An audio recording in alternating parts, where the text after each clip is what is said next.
만나서 반갑습니다. 저는 KT그룹 인재개발실에 근무하고 있으며 AI 코치와 전문 강사로 활동 중인 오윤우 강사입니다.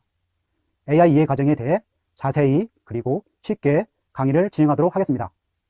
잘 듣고 이해해 주시기 바랍니다. 그럼 바로 강의를 진행하겠습니다. 학습 목표입니다. 첫 번째로 AI를 어디에 사용하고 활용하는지에 대해 알아보겠습니다. 두 번째로 AI 개념이 뭔지 알아보고 AI가 어떻게 학습하는지 AI 학습 원리에 대해서 배우고 이해할 수 있습니다. 세 번째로 AI 모델 구성 요소와 AI 모델링 순서에 대해서 배워보도록 하겠습니다. 이를 통해서 여러분들은 AI에 대한 전반적인 개념과 내용을 이해할 수 있게 됩니다. 목차입니다. 총 5개의 파트로 구성되어 있으며 첫 번째로 AI 활용, 두 번째로 AI 개념, 세 번째로 AI 모델 구성 요소, 네 번째로 AI 학습 원리, 다섯 번째 AI 모델링 순서가 되겠습니다. 각 파트에 대해서 상세히 배워보도록 하겠습니다. 첫 번째로 AI 활용입니다.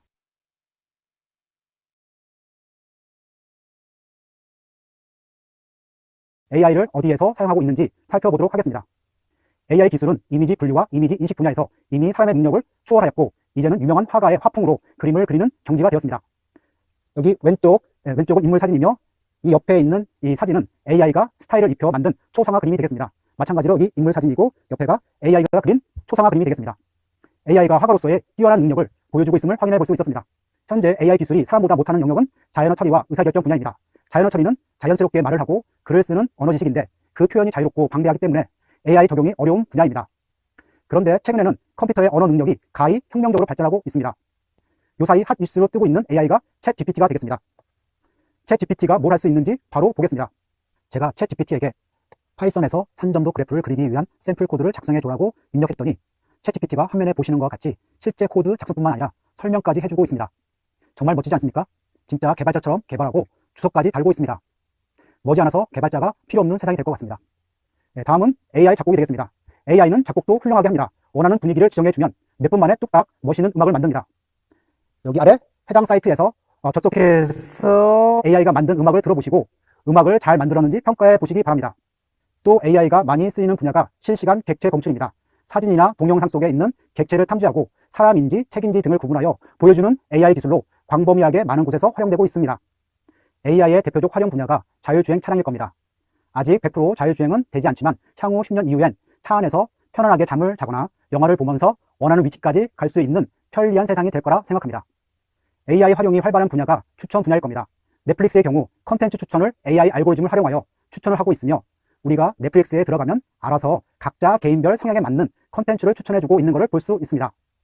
이렇듯이 AI 화가, AI 작곡, 챗 GPT, 자율주행, 추천 등 여러 방면에서 AI가 활발하게 활용되고 있음을 확인해 보았습니다. 자, 앞쪽에서 AI 활용에 대해서 살펴보았으며 이제부터는 AI에 대해 좀 더 자세히 알아보도록 하겠습니다. 자, AI 개념에 대해서 배워보겠습니다. 이번에는 AI가 뭔지 알아보도록 하겠습니다. 누군가가 AI가 무엇일까요? 물어봤더니 여러분들은 어떻게 대답할까요? 이렇게 AI가 뭔가요? 물어봤는데 여러분들 대답이 쉽지가 않습니다. 사실은 방대한 영역이어서 간단하게 말할 수가 없는데 여기 출처 가장 쉬운 AI 입문서에서 나오기를 AI는 스스로 생각하고 판단하는 컴퓨터를 AI라고 하였습니다. 사람처럼 생각하고 판단하면 AI라고 생각하시면 되겠습니다. 그리고 다음 질문으로 시사점 있는 질문입니다. AI에게 내 일을 빼앗길 수 있다는 말이 사실인가요? 저는 이 말이 맞다고 생각이 됩니다. 사실 AI로 많은 일들이 사라지고 있고 사라질 위기에 처해 있습니다. 하지만 반대급부로 AI가 잘 돌고 있는지 문제가 없는지 관리할 사람이나 AI 성능을 높이는 분야 등은 새롭게 생겨나고 새로운 일자리를 만들고 있습니다. 여러분들은 AI라는 큰 흐름을 잘 타고 새로운 도약의 계기가 되었으면 좋겠습니다. 마지막 질문으로 AI 활용할 때 중요한 점이 뭔가요? 질문입니다. 답변으로 인공지능 시대에서 중요한 것은 문제의 본질을 파악하는 능력과 데이터를 만드는 능력이라고 합니다. 저도 이 의견에 100% 동감합니다. 어떻게 보면 AI는 자동화 플러스 지능화라고 볼 수 있습니다. 먼저 무슨 문제가 있는지 파악하고 정의를 한 후에 AI를 적용할지 말지를 결정할 수 있습니다. 또한 데이터 없이 AI를 학습시킬 수 없으므로 데이터를 확보하고 만드는 능력이 정말 중요합니다. 데이터를 잘 다룰 수 있는 능력을 갖추도록 많은 실습을 추천드립니다. 자, 이번에는 인공지능, 머신러닝, 딥러닝에 대해 배워보겠습니다.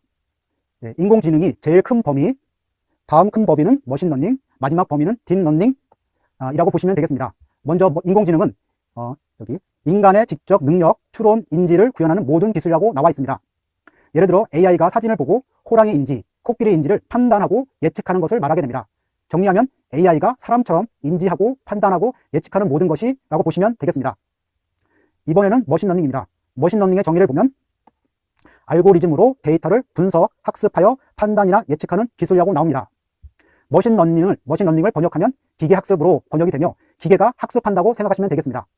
즉 기계가 모델을 만들고 데이터로 학습을 하고 학습을 바탕으로 예측하는 것을 말합니다.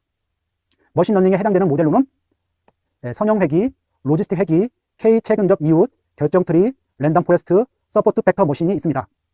마지막으로 딥러닝입니다. 딥러닝을 번역하면 딥하게, 깊게 학습한다는 뜻입니다. 말 그대로 깊게, 상세하게 학습하는 것이 바로 딥러닝이 되겠습니다. 정의를 보면 인공신경망 알고리즘을 활용하는 머신러닝 기술이라고 나와 있습니다. 딥러닝도 머신러닝의 일종이며 차이점은 인공신경망이라는 용어가 있습니다. 차이점이 인공신경망입니다. 그래서 인공신경망은 뉴런 네트워크를 말하는 것으로 딥러닝에만 있게 되며 해당 인공신경망을 여러 겹 쌓아서 딥하게 깊게 학습할 수 있게 됩니다. 그래서 머신러닝에서는 학습해서 표현하기 어려웠던 이미지나 자연어 분야에서 딥러닝을 많이 쓰고 있습니다. 딥러닝에 해당되는 모델에는 DNN, CNN, RNN, 강화학습이 있습니다. 모델 이름을 자세히 보면은 이렇게 NN이 보입니다. 요 NN이 있는데 이게 바로 뉴럴 네트워크, 즉 인공신경망이 되겠습니다.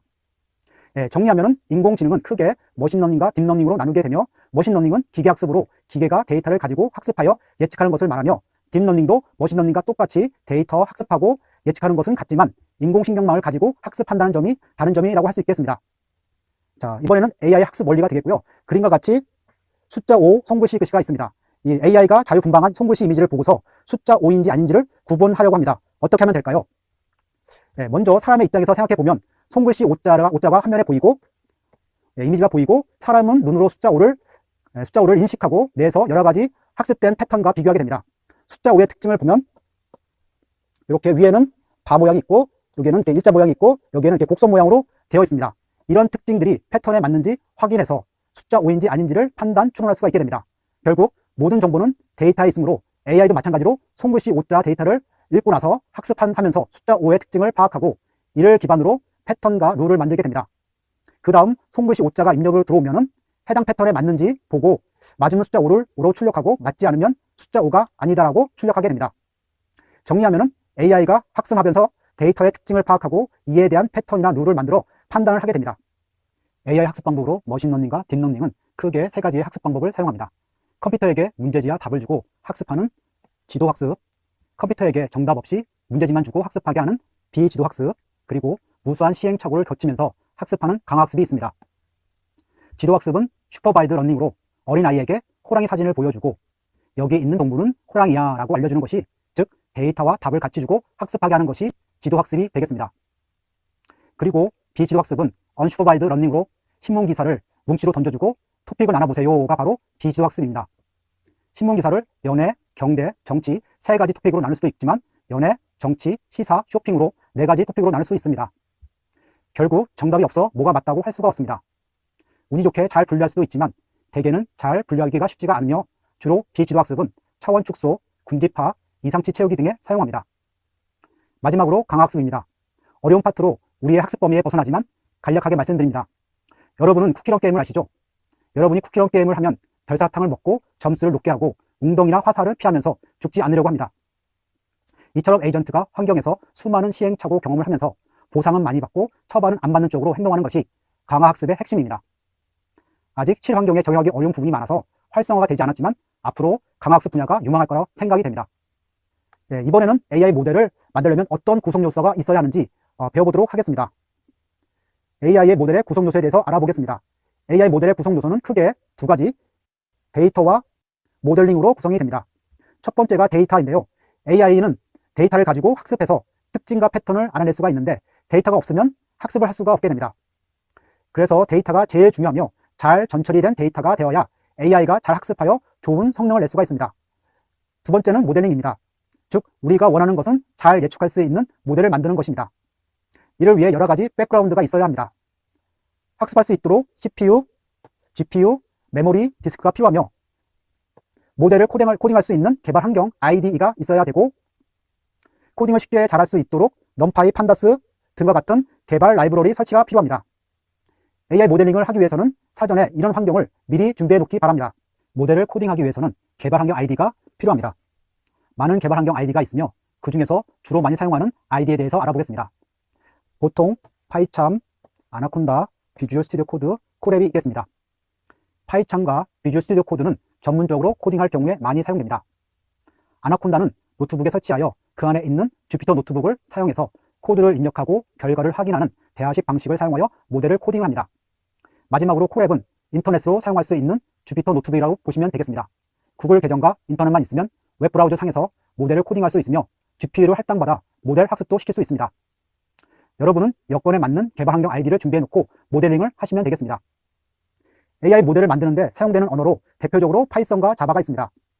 그 중에서 많이 사용되고 있는 파이썬의 장점을 나열해 보았습니다. 여러 가지 장점들이 있지만 그 중에서 2번 커뮤니티 서포트가 제일 좋다고 생각이 됩니다. 예를 들어 1부터 100까지에서 소스를 찾는 코딩을 여러분들이 하나하나씩 개발하는 것이 아니라 이미 누군가가 만들어 온 코드를 가져다가 사용하는 것이 여러분의 노고와 시간을 단축할 수 있고 효율을 높일 수 있어 커뮤니티 서포트를 잘 활용해 주시기 바랍니다. AI 모델을 만들기 위한 파이썬의 주요 패키지들입니다. AI 모델을 만든다고 한다면 화면에 보이는 패키지들을 잘 이해하고 활용할 수 있어야 됩니다. 하나하나씩 살펴보면 첫 번째로 넘파이는 행렬과 다차원 배열을 고속으로 쉽게 처리할 수 있게 해주는 패키지가 되겠습니다. 두 번째 판다스는 우리가 엑셀에서 데이터를 읽고 편집할 수 있듯이 데이터를 처리하고 분석하는 효과적인 패키지라고 볼 수 있습니다. 세 번째로 매플로립이 있는데요. 이것은 그림을 그려주는 시각화 라이브러리입니다. 네 번째 시본입니다. 시본은 매플로립을 기반으로 다양한 색상 테마와 통계용 차트 등의 기능을 추가한 시각화 패키지입니다. 다섯 번째 사이키런입니다. 사이키런 하시면 머신러닝 패키지라고 보시면 되겠습니다. 여섯 번째 텐서플로우입니다. 구글에서 만든 오픈소스로 딥러닝 패키지라고 보시면 되겠습니다. 굉장히 많은 패키지들이 있는데 여러분들이 AI를 잘하기 위해서는 위의 라이브러리를 자유자재로 잘 사용할 수 있는 실력을 갖추기 바라겠습니다. 이번에는 AI 학습 원리로 어떻게 AI가 학습해서 예측할 수 있는지에 대해서 알아보도록 하겠습니다. 자, 그럼 AI 모델 목표는 뭘까요? 모델에 입력값을 넣었을 때의 출력값이 최대한 정답과 일치하게 만드는 것입니다. 최대한 모델의 출력값, 예측값과 정답을 일치시키는 겁니다. 그래서 머신러닝의 목표나 딥러닝의 목표는 동일하며 최대한 예측값과 정답을 일치시키는 것이 바로 AI 모델의 목표라고 하겠습니다. 비용 함수가 되겠는데요. 우리는 앞에서 모델의 예측값과 정답을 최대한 일치시키는 것이 AI 모델의 목표라는 것을 배웠습니다. 그럼 이 목표를 위해서 얼마나 잘 일치시키는지를 확인하기 위해서 모델의 출력값과 예측값과 정답의 차이를 계산할 수 있으며 이 차이를 코스트, 로스, 에러라고 합니다. 이렇듯이 코스트, 비용을 계산해주는 함수가 있는데 이를 코스트 펑션 비용 함수라고 합니다. 우리는 비용 함수를 이용해서 모델의 예측값과 정답과의 차이가 얼마나 나고 있는지 모델의 비용이 얼마인지를 확인할 수가 있습니다. 이번엔 옵티마이저입니다.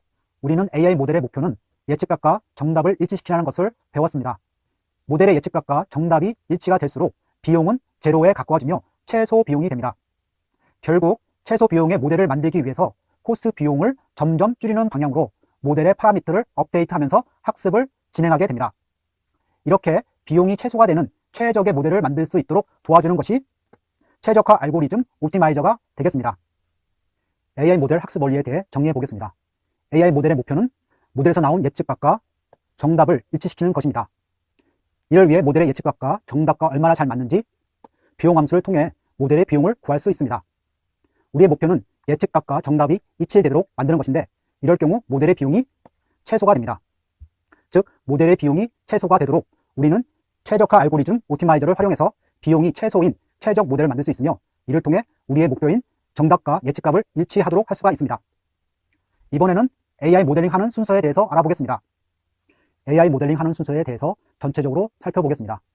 먼저 모델링 하기 위해서는 첫 번째로 데이터가 없으면 AI도 학습시킬 수 없으므로 반드시 데이터가 있어야 하며 데이터를 잘 모아서 수집해야 합니다. 그 다음 수집된 데이터를 정리해야 합니다.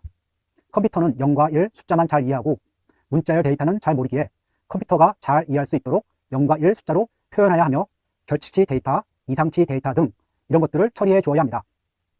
그래야만 모델의 성능이 잘 나올 수 있습니다. 그래서 모델링하는 과정 중에서 대부분 60% 내지 70% 정도를 데이터 수집과 데이터 정리하는 데 노력과 시간을 소요하게 되며 나머지 30% 내지 40% 정도는 모델 만드는 데 사용하게 됩니다. 오히려 데이터를 수집하고 처리하는 것이 더 어렵고 많은 시간이 소요된다는 것을 이해해 주시기 바랍니다. 잘 정리된 데이터를 트레인 데이터셋과 테스트 데이터셋으로 나누고, 테스트 데이터셋은 장롱에 꼭 넣어 보지 않도록 하며 트레인 데이터셋으로 모델에게 주어 학습을 수행하게 합니다. 학습이 끝난 후에 모델이 배포 가능한지, 성능이 잘 나오는지 확인하기 위해서 장롱 속에 있던 테스트 데이터셋으로 모델을 평가를 진행합니다. 만약 모델이 테스트 데이터셋에 대해서도 성능이 잘 나온다면 일반에 배포를 해서 사용 가능합니다. 하지만 성능이 잘 나오지 않는다면 성능 향상을 하기 위해서 하이퍼 파라미터 튜닝, 피처 엔지니어링 등을 수행해서 성능을 높이도록 해야 합니다. 첫 번째로 AI 활용으로 우리는 AI를 이미지 처리나 자연어 처리 분야, 실시간 객체 탐지 등 많은 곳에서 AI를 활용되고 있음을 확인해 보았습니다. 두 번째, AI 개념에 대해서 배웠습니다. AI는 스스로 생각하고 판단하는 컴퓨터, 즉 사람을 모방하여 인지, 추론, 예측하는 것을 말합니다. 인공지능은 크게 머신러닝과 딥러닝으로 나누게 됩니다. 세 번째, AI 학습 원리에 대해서 배웠습니다. AI 모델 목표는 모델의 예측값과 정답을 일치시키는 것이었으며, 해당 AI 모델의 목표를 위해서 비용 함수와 최적화 알고리즘을 활용해서 최적 모델을 생성할 수 있었습니다. 이상으로 AI 2의 강의를 마치도록 하겠습니다. 감사합니다.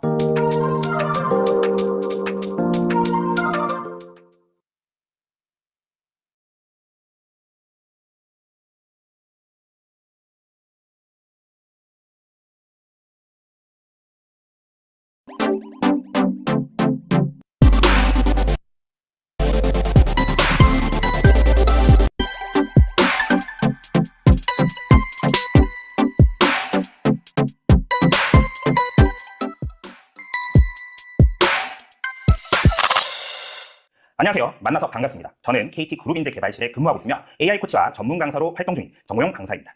코딩을 활용한 AI 적용에 대해 자세히 그리고 쉽게 강의를 진행하도록 하겠습니다. 바로 강의를 진행하겠습니다. 학습 목표입니다. 4차 산업혁명 환경에서 코딩이 가지는 중요성에 대해 알 수 있습니다. AI 모델링 과정에 코딩을 활용하면 어떤 장점이 있는지 알 수 있습니다. AI 관련 코딩을 도와줄 수 있는 라이브러리에 대해 알 수 있습니다. 이를 통해서 우리는 코딩을 활용한 AI 모델링의 장점을 이해할 수 있게 됩니다. 목차입니다. 먼저 4차 산업혁명과 코딩에 대해서 알아볼 거고요. AI 모델링 방법에 대해서 알아볼 예정입니다. 그리고 코딩을 활용한 AI 모델링에 대해서 다시 한번 알아보고 AI 모델링을 도와주는 라이브러리에 대해서 살펴볼 예정입니다. 자, 그러면 각 파트에 대해서 상세히 한번 다뤄보도록 하겠습니다. 요즘 4차 산업혁명 시대가 도래하면서 인재가 가져야 할 역량으로 사시가 주목받고 있답니다. 사시는 협업능력, 소통능력, 비판적 사고, 창의력으로 구성되어 있는데요. 코딩을 통해 사시 역량의 핵심이 되는 논리력, 창의력, 문제 해결력을 향상시킬 수 있어요. 따라서 코딩을 배우는 것은 4차 산업혁명 시대에 따라 중요한 역할을 하는 기술적 능력을 갖추는 것이라고 할 수 있습니다. AI 모델링을 활용하는 방법에 대해서 한번 살펴보겠습니다. AI 모델을 활용하는 방법은 크게 노코딩 방법과 코딩 방법으로 나누어져 있다고 볼 수 있을 것 같은데요. 노코딩으로 AI 모델링을 할 경우 기존에 개발된 AI 모델을 활용하는 경우가 대부분입니다. 미리 개발된 툴이나 프레임워크를 활용하여 모델링을 진행하므로 개발자가 AI에 대한 전문 지식을 갖지 않아도 모델링을 할 수 있는데요. 예를 들어 KT의 AI do Easy, 마이크로소프트웨어의 애저 머신러닝 스튜디오, 구글의 오토ML과 같은 머신러닝 모델을 만들기 위해 노코딩으로 접근할 수 있는 서비스들이 있답니다. 코딩으로 AI 모델링을 할 경우 우리는 직접 코드를 작성하여 모델링을 진행하는데요. 주로 파이썬 등의 프로그래밍 언어를 사용하며 데이터 전처리, 모델 설계, 학습 및 평가 등 모든 과정을 직접 수행한답니다. 이 방법은 노코딩 방법보다는 전문적인 지식과 기술력을 필요로 하지만 모델링을 하는 사람이 직접 제어할 수 있어 모델링의 정확도를 높일 수 있습니다. 그래서 우리가 AI를 좀 더 제대로 활용할 수 있도록 도와준답니다. 코딩을 활용한 AI 모델링의 장점은 다음과 같은데요. 첫째, 코딩을 통해 자유롭게 모델링을 할 수 있습니다. 코딩을 활용하면 다양한 알고리즘을 활용하여 모델링할 수 있고요. 이를 통해 보다 복잡한 문제를 해결할 수 있답니다. 둘째, 코딩을 통해 모델의 정확도를 높일 수 있습니다. 코딩을 활용하면 모델링 과정에서 더 많은 제어권을 가질 수 있습니다. 이를 통해 모델의 정확도를 높일 수 있답니다. 셋째, 코딩을 통해 모델링 과정을 자동화할 수 있습니다. 코딩을 활용하면 모델링 과정을 자동화하여 반복적인 작업을 줄일 수 있습니다. 이를 통해 보다 빠르고 정확한 모델링을 수행할 수 있답니다. 따라서 코딩을 활용한 AI 모델링은 다양한 알고리즘을 활용하여 복잡한 문제를 해결하고 모델의 정확도를 높이며 모델링 과정을 자동화하여 보다 빠르고 정확한 모델링을 수행할 수 있는 장점이 있습니다. 코딩으로 AI 모델링을 한다고 생각하니 막막하시죠? 그러나 걱정하지 마세요. 우리를 도와줄 라이브러리들이 있답니다. 데이터 처리와 탐색, 그리고 모델링을 도와주는 친구들인데요. 먼저 넘파이는 AI 모델에 활용하는 데이터 중 행렬과 다차원 배열을 쉽게 처리할 수 있게 도와준답니다. 그리고 판다스를 통해서 우리는 데이터 프레임을 엑셀에서 데이터를 읽고 편집할 수 있듯이 처리하고 분석할 수 있습니다. 그리고 매트플로립은 데이터 시각화와 분석을 도와준답니다. 15는 매트플로립의 주요 기능을 좀 더 쉽게 활용할 수 있도록 도와주고요. 사이키너는 디시전 트리, 배깅, 부스팅 모델과 같은 머신러닝을 도와준답니다. 텐서플로우는 구글에서 만든 오픈소스인데요. 딥러닝 모델을 학습시키는 데 도움을 줍니다. 코딩으로 AI 모델을 학습시키기 위해서 출발선에 선 여러분을 위해 미리 준비되어 있는 친구들입니다. 라이브러리와 함께 코딩을 활용한 AI 모델링으로 다양한 알고리즘을 활용하여 복잡한 문제를 해결해볼까요? 키포인트입니다. 첫 번째, 4차 산업혁명에서 중요한 역할을 하는 기술적 능력으로 코딩의 중요성을 이야기했습니다. 두 번째, 코딩으로 우리는 자유롭게 AI 모델링을 할 수 있고 정확도를 높일 수 있으며 과정을 자동화할 수 있습니다. 세 번째, 막막한 코딩을 도와줄 수 있는 라이브러리들을 다루어봤습니다. 이상으로 Y, 코딩을 활용한 AI 적용 강의를 마치도록 하겠습니다. 감사합니다.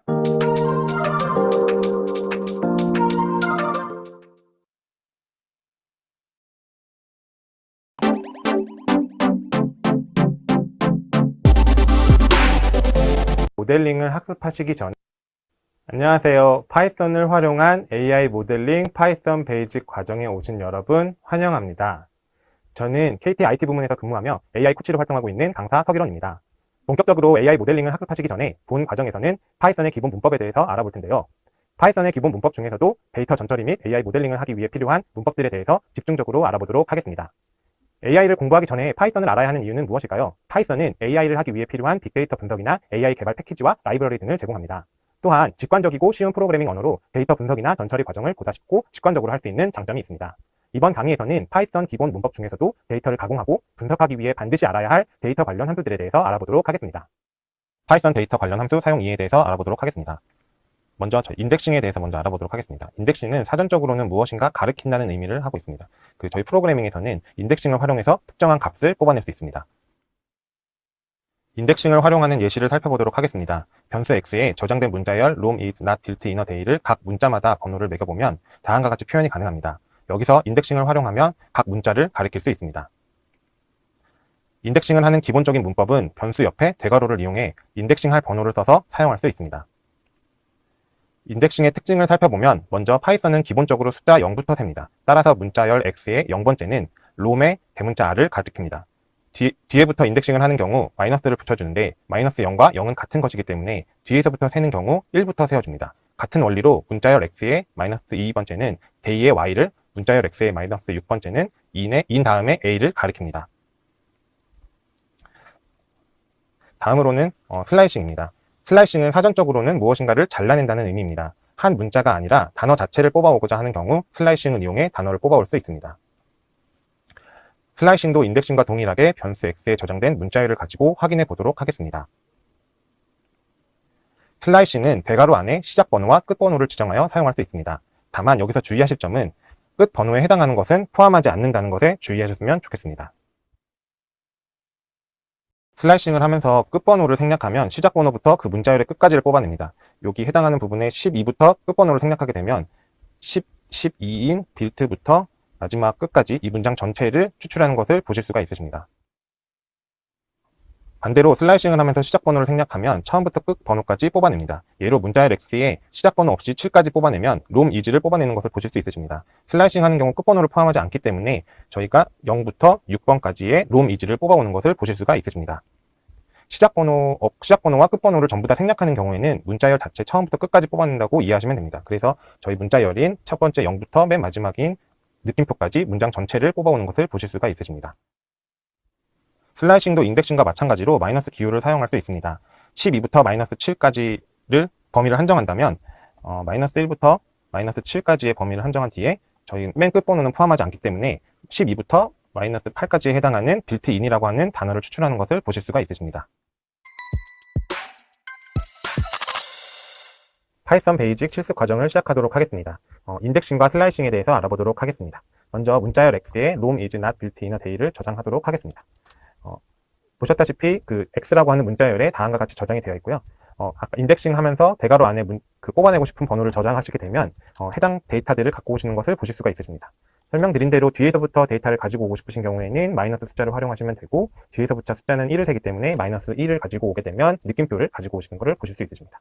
그리고 마이너스 6에 대한 데이터를 가지고 오시는 걸 보시면 요 1, 2, 3, 4, 5, 6 A에 해당하는 문자열을 가지고 오시는 것을 보실 수가 있으십니다. 동일하게 예를 들어서 빌트에 B를 가져오고 싶다고 생각을 하시면 문자열 12를 가지고 오시면 빌트에 B를 가지고 오시는 것을 보실 수가 있으십니다. 다음은 슬라이싱에 대해서 알아보도록 하겠습니다. 동일하게 저희 아까 문자열 X에 저장되어 있는 문자를 활용할 것이고, 시작 번호와 끝 번호를 바꿔보면서 어떻게 슬라이싱이 되는지 한번 살펴보도록 하겠습니다. 먼저 문자열 X에 첫 번째 0부터 4까지의 데이터를 가져오겠다고 하면 롬이라고 하는 데이터를 가지고 옵니다. 기본적으로 끝번호 앞에까지 데이터를 가지고 오기 때문에 롬이라고 하는 데이터를 가지고 오신 것을 보실 수가 있고요. 끝번호를 삭제하고 시작 번호만 입력하게 된다면 12에 해당하는 빌트부터 데이터를 가지고 온다고 보실 수 있습니다. 시작 번호를 삭제하고 나서 끝 번호만 입력하시는 경우에는 이렇게 7 앞에까지 롬이즈라고 하는 데이터를 가져오시게 되고요.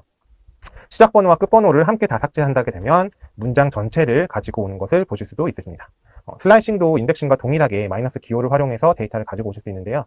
이런 식으로 12번서부터 마이너스 7까지 데이터를 활용하시면 빌트인의 데이터까지 가지고 오시는 것을 보실 수 있으십니다. 지금부터는 파이썬의 기본적이면서도 대표 자료형들에 대해서 알아보도록 하겠습니다. 파이썬에서 가장 많이 사용하는 자료형 중에 스트링, 인티저, 플로트에 대해서 먼저 알아보도록 하겠습니다. 스트링은 문자열 데이터를 말씀드리는 것이고, 인티저는 정수형 데이터입니다. 플로트는 소수점을 포함하는 형태의 데이터들이고, 예로 3.14라든지 2.19처럼 소수점을 포함한 데이터를 표현할 때 플로트를 사용합니다. 옆에 CSV 파일을 한번 보시면 아티스트하고 지네러라고 하는 요 이름을 나타내는 부분이 스트링 데이터들이고, 뒤에 숫자를 나타내는 요 부분의 데이터들이 인티저형 데이터입니다.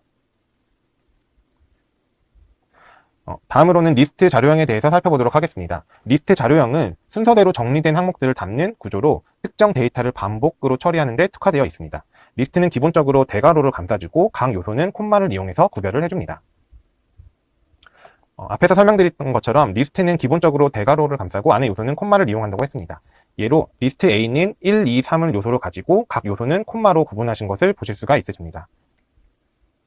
리스트는 순서대로 정리된 항목을 담는 구조라고 설명을 드렸습니다. 이에 맞게 리스트는 레인지 함수를 활용해서 일정한 텀을 갖는 순차적인 리스트를 생성할 수도 있습니다. 예시로 B라고 하는 리스트는 1부터 10까지 데이터 중에 2씩 텀을 갖는 리스트를 생성하는 것이라고 보시면 되겠습니다. 파이썬은 기본적으로 수치 연산을 쉽게 할 수 있도록 도와주는 함수들을 제공한다고 했습니다. 리스트 역시 생성한 리스트 이름 뒤에 점을 붙여서 여러 가지 함수를 사용할 수가 있습니다. 사용하시는 함수명만 보셔도 기본적으로 어떤 기능을 수행하는지 감이 오는 함수들이실 겁니다. 해당 함수들은 다음 실습 시간을 통해서 한 번 더 경험해 볼 수 있도록 하겠습니다.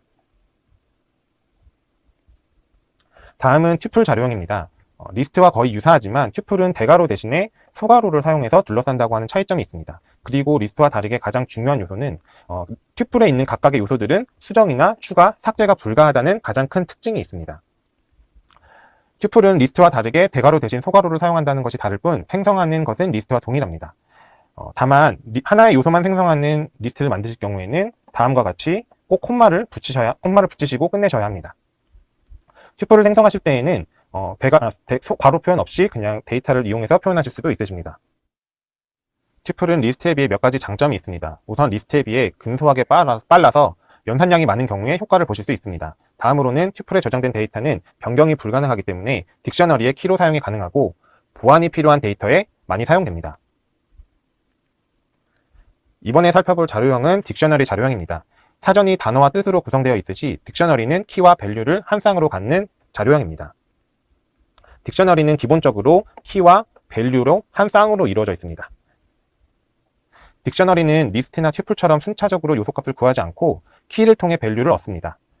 딕셔너리 키값으로는 튜플을 사용하는 것은 가능하지만 리스트를 사용하는 것은 사용할 수 없습니다. 딕셔너리도 기본적으로 제공하는 함수들이 있지만 리스트에서만 지원이 가능한 함수들은 사용이 불가능합니다. 딕셔너리에서 사용이 가능한 함수들도 뒤에 실습을 통해 같이 한번 학습해 볼 수 있도록 하겠습니다. 판다스 자료형에 대해서 알아보도록 하겠습니다. 자료형이라고 하는 것은 프로그래밍을 할 때 쓰이는 문자나 숫자의 모든 자료 형태로 사용하는 것들을 말씀드리는 것이고, 자료형은 데이터 자체를 이해하는 데 가장 기본적인 요소이고 중요한 요소입니다. 대표적으로 사용되는 문자열의 종류는 스트링, 인티저, 플로트 같은 것들이 있고, 인티저 같은 경우에는 정수형, 그 다음에 플로트는 소수점이 포함된 숫자 형태라고 이해를 하시면 될 것 같습니다. 먼저 알아볼 자료형은 리스트 자료형입니다. 리스트 자료형에 대해서 알아보기 전에 저희 리스트를 먼저 생성해 보도록 하겠습니다. 리스트는 리스트로 생성한 변수를 지정하고 대괄호 안에 저장을 하게 되면 이렇게 A라고 하는 리스트 1, 2, 3을 요소로 갖는 리스트가 생성되신 것을 보실 수가 있으십니다. 리스트는 순서대로 데이터를 정리하는 항목이기 때문에 동일하게 레인지 값을 줘서 시작부터 끝까지 2씩 텀을 가지는 일련의 숫자 리스트를 만들고자 하시는 경우에는 이런 식으로 레인지 함수를 활용하시면 됩니다. 해당 리스트는 1부터 10까지의 데이터 중에 이씨 커지는 순서대로 데이터를 담는 리스트 구조라고 이해를 하시면 될 것 같습니다. 다음으로는 리스트 관련된 함수를 알아보도록 하겠습니다. 이 함수들은 판다스에서 기본적으로 제공하는 함수들이고요.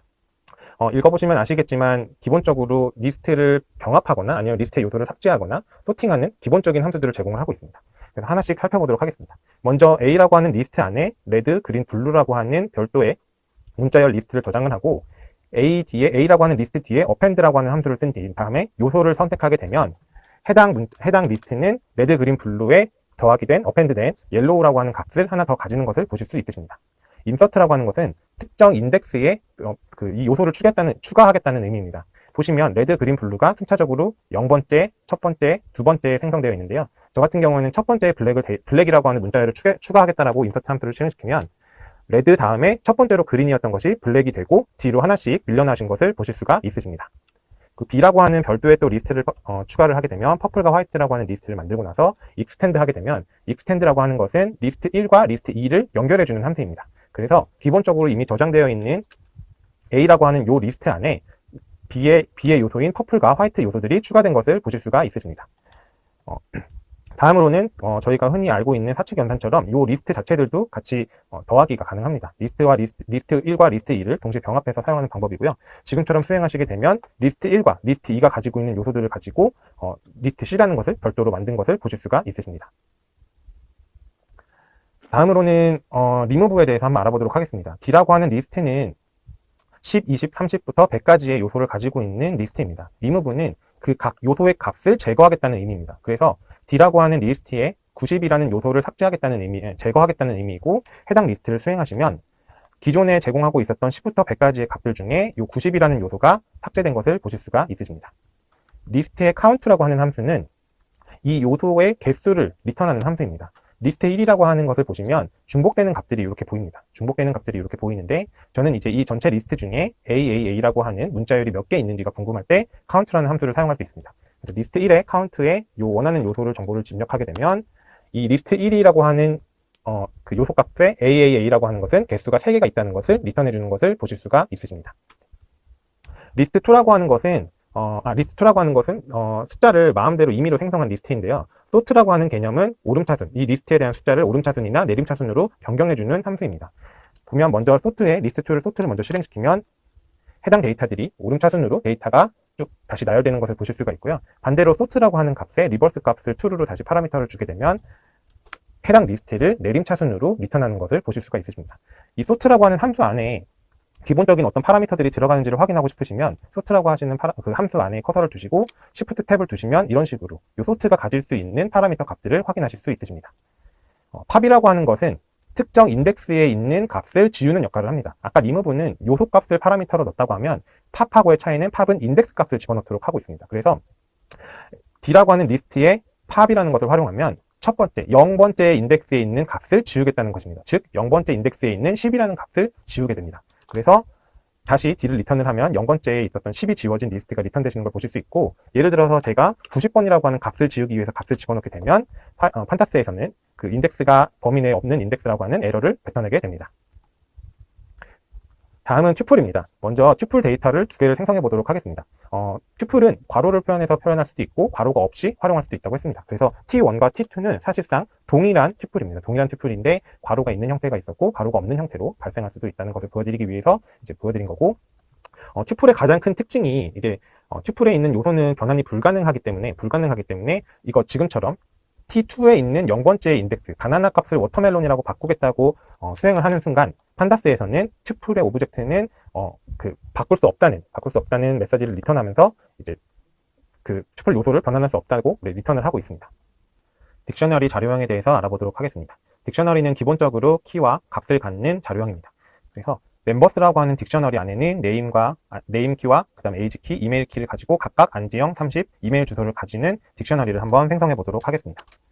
이렇게 보시면 멤버스라고 하는 딕셔너리 안에는 이렇게 키와 밸류 값을 가지는 데이터들이 있는 것을 보실 수 있으십니다. 딕셔너리에서도 리스트와 동일하게 딕셔너리에서 사용이 가능한 함수들을 제공을 하고 있습니다. 키라고 하는 함수는 딕셔너리에서 사용하는 키들만 모아서 반환을 합니다. 그래서 먼저 실행을 해보시면 멤버스라고 하는 딕셔너리 안에 키 값을 먼저 불러오고 싶으시면 이런 식으로 멤버스 뒤에 키라고 하는 함수를 활용하실 수 있으십니다. 그 values라고 하는 함수는 딕셔너리에 실제 포함되어 있는 value 값들만 모아서 반환을 합니다. 그래서 실행을 한번 해보시면 members라고 하는 딕셔너리 안에 value 값으로 있는 이름과 나이, 그다음에 이메일 주소가 표현되는 것을 보실 수 있으십니다. 그리고 items라고 하는 함수는 키와 밸류의 쌍을 튜플로 묶은 값을 반환을 합니다. 그래서 members라고 하는 딕셔너리 안에 items를 실행하시면 키와 밸류를 묶인 요 튜플 형태의 데이터가 리턴되는 것을 보실 수가 있으십니다. get이라고 하는 함수는 키로 이제 키 값으로 이제 밸류를 얻는 함수입니다. 그래서 members라고 하는 딕셔너리 안에 get names라고 명명을 하게 되면 names를 키로 가지는 안지형이라고 하는 데이터가 리턴되는 것을 보실 수가 있으십니다. in이라고 하는 함수는 해당 키가 딕셔너리 안에 있는지 없는지 조사해서 불린 값으로 리턴하는 함수인데요. name이라고 하는 키가 members라고 하는 딕셔너리 안에 있는지를 검사하기 위해서 in이라는 함수를 활용할 수 있습니다. 그래서 저희가 실행을 해보시면 members라고 하는 딕셔너리 안에는 name이라고 하는 키 값이 있기 때문에 true를 리턴하는 것을 보실 수가 있고요. false라고 하는 키 값은 members 안에 없기 때문에 false 값을 리턴하는 것을 보실 수가 있으십니다.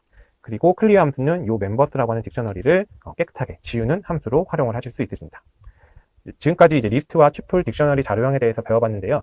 리스트, 튜플, 딕셔너리에 대해서 다시 한번 정리를 한번 해보도록 하겠습니다.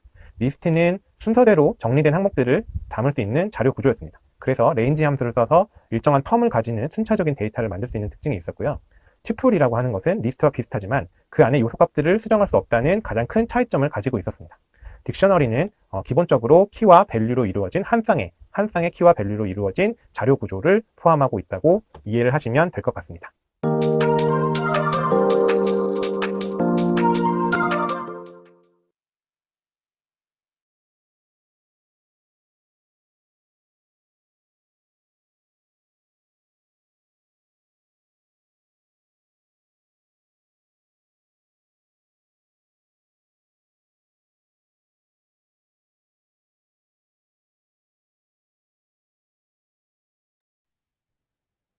이어서 들을까요?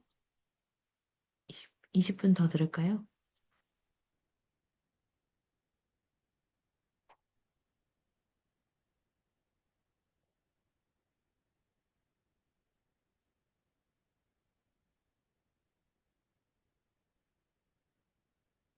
좋아요. 오늘 출석률이 저조하니